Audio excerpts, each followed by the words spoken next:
Umu Ibondiama, I'll make a lunar number.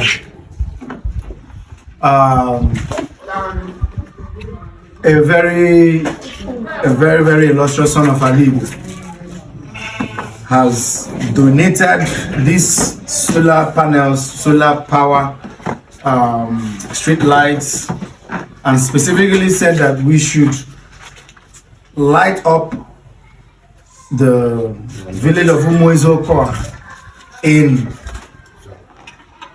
Benue State, in Ado local government area of Benue State. He watched our video.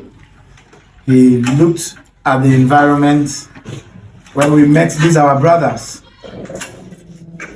and the first thing he said that more will come, more support will come, but we should be able to light up the place, you know, because that community has no electricity. They don't have any electricity. They have never had an electricity in that community in Umuezoko, in our local government area of Benue State. And this brother thought it wise to help this community with solar power. This is him immortalizing his name, because definitely we are going to write his name on a board,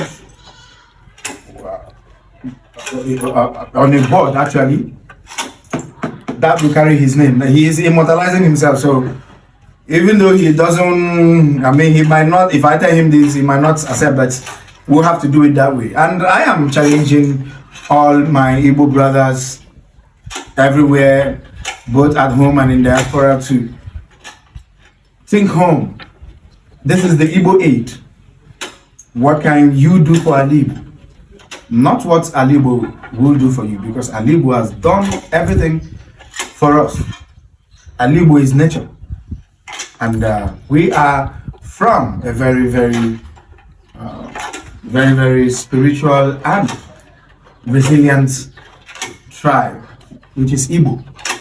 Once you're an Igbo person, you have been created to succeed. So this is a solar power. This is solar street lights. This is street lights for our brothers in Umuezoko, specifically in Ado local government area. I am calling on every Igbo person to support the Igbo Aid, to support the Unify Igbos Now project, and give us all the necessary attention. Yes, we need an attention. You need to understand what we are doing. We are locating these our towns and unifying them through culture, empowerment, and charity. So thank you and God bless.